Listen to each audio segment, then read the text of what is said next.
Brian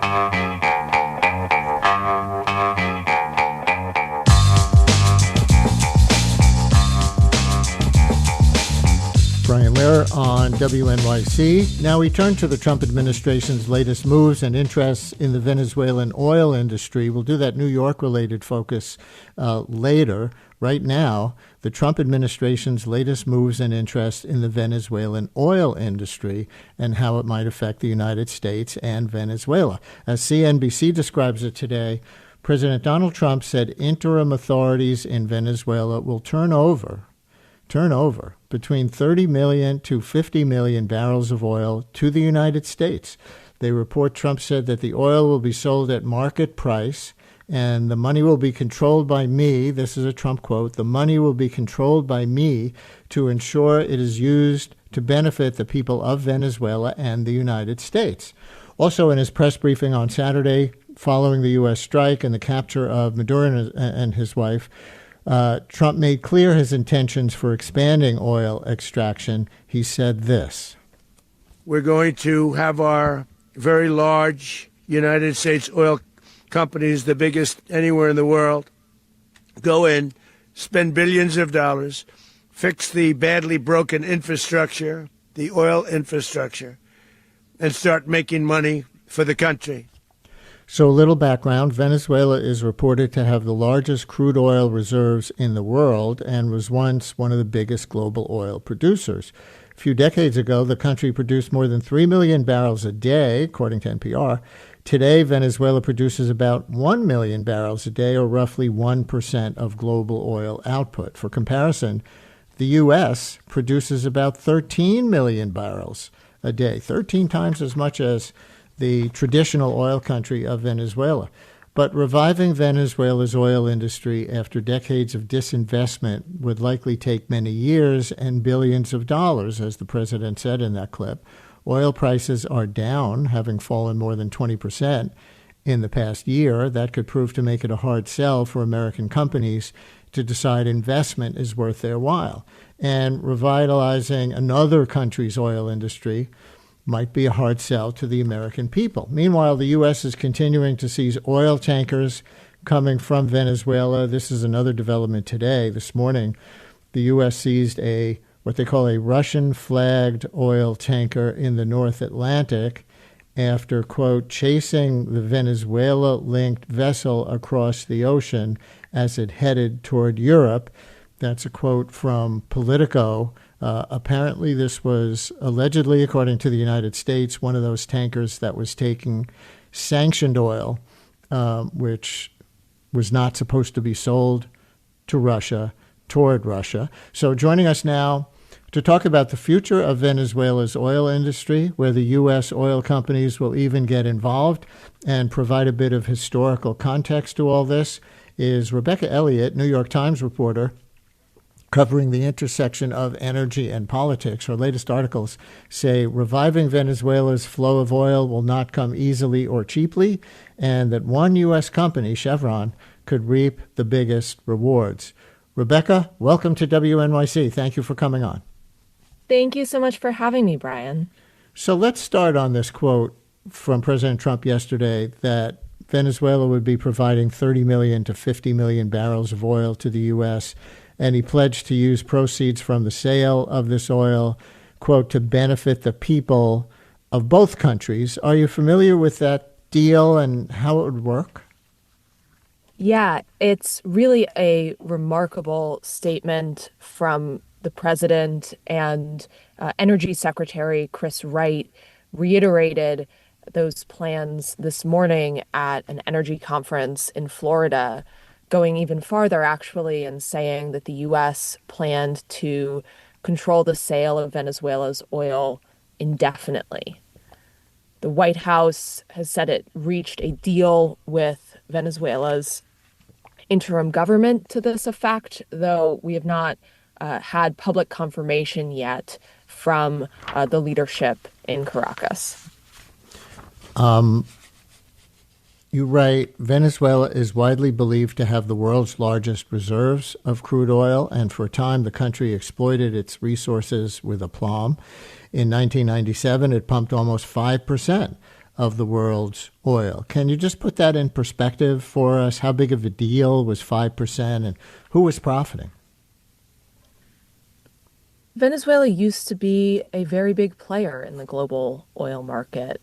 At the time, in the late 90s, as you reference, there were quite a number of international oil companies, household names that many of our listeners probably recognize, Exxon, Chevron, and the like, producing oil in Venezuela alongside the state-owned oil company PDVSA. But the country's oil output has declined significantly since then, and is now, I think, as you said, only around 1% of global oil supply. And 2 decades ago, Hugo Chavez, Venezuela's president at the time, in the Maduro mode, or really Maduro's more in the Chavez mode, he was nationalizing parts of the country's oil industry, right, forcing foreign investors to accept smaller stakes in projects without compensating them. So what did that moment look like for U.S. oil companies, and what changed under Chavez to this day? A couple of U.S. oil companies decided to leave in the mid-2000s when then President Hugo Chavez was partly nationalizing Venezuela's oil industry.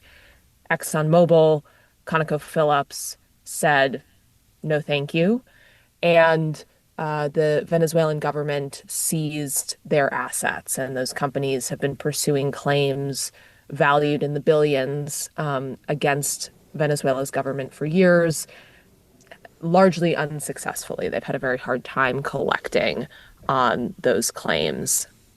Chevron, which is the second largest U.S. oil company, decided to stay and has continued to pump oil in Venezuela, such that today it is the only major U.S. oil company with an ongoing presence in the country. And even that arrangement was looking a little shaky this time last year, you report. Why was Chevron allowed to stay in Venezuela if Chavez was trying to nationalize the industry as much as he could? So if we go back to the 2006 timeframe, oil companies were essentially given a choice. Venezuela wanted its state oil company, PDVSA, to have a majority stake in projects. So these were projects jointly financed by the state oil company and international players. And Chavez's government said, you know what, we need to have majority control. Exxon and ConocoPhillips said, no, thank you. But Chevron saw some level of opportunity in staying. Part of that had to do with the nuances of their deal in one particular field.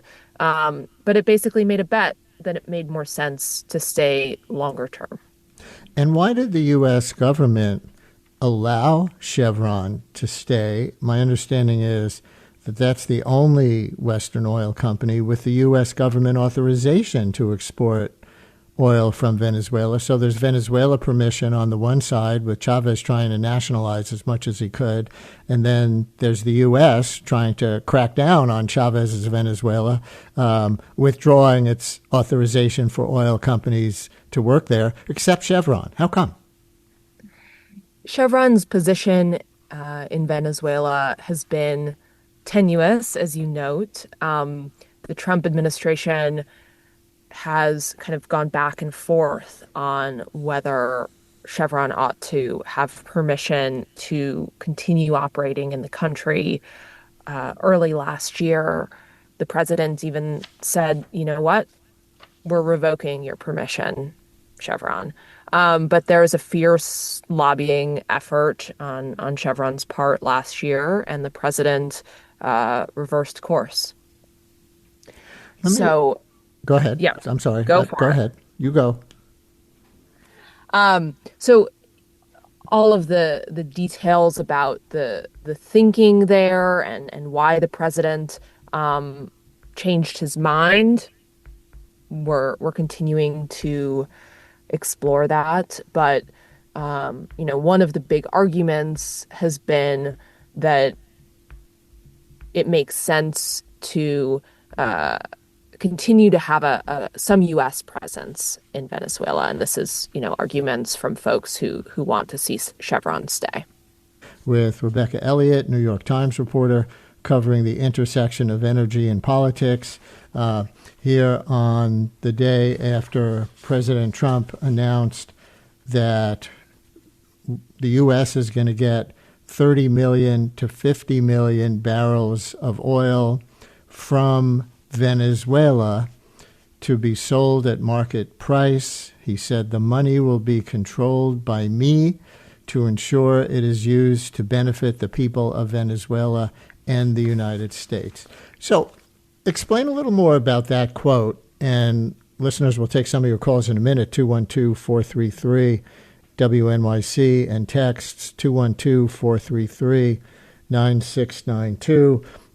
We have a climate change related question on this that we'll take a caller on in a second. But do you understand from the president's statement yesterday that the United States will be taking oil from Venezuela or buying oil from Venezuela? The president indicated that this oil would be sold at market prices, but that the U.S. government would maintain control over the proceeds. It is still unclear as of this morning what exactly that structure might look like, and even whether Caracas, the leaders in Venezuela, have agreed. The White House says that they have reached a deal, but we still don't have public confirmation from the interim government yet. Mook in Charlotte, North Carolina. You're on WNYC. Hi, Mook. Hi, Brian. Hi, Rebecca. I just want to ask a simple question, which is, does anybody actually want to keep the oil in the ground? Like, are there environmental groups in Venezuela who want to keep the oil in the ground? Or are European nations thinking about a program like they do for deforestation, where they pay countries to preserve their resources and not exploit them? I just wanted to explore the environmental angle of this and see if people actually want to keep the resource in the ground. Thank you so much. Yeah, thank you for raising it that way. And I'll have a follow-up question after you answer Mook's. Rebecca.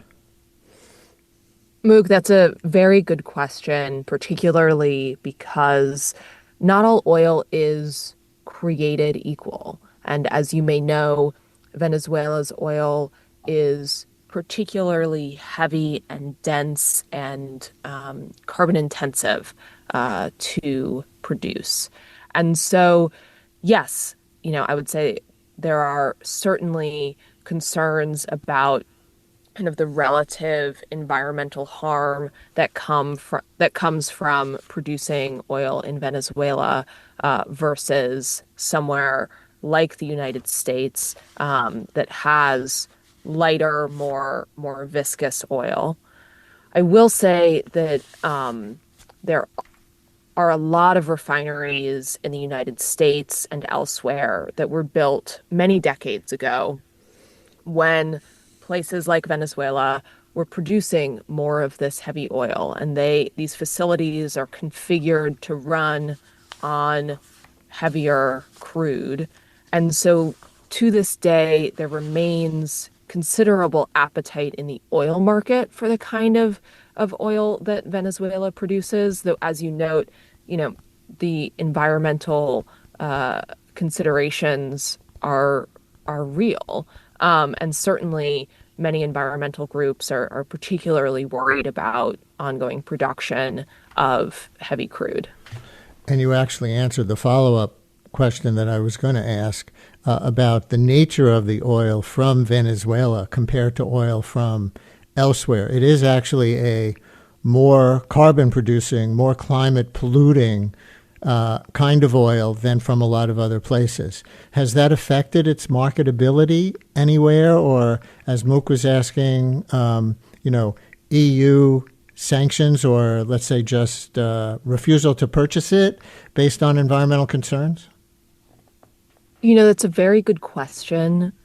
For the last several years, though, these U.S. sanctions on Venezuela have restricted the trade of this oil to such an extent that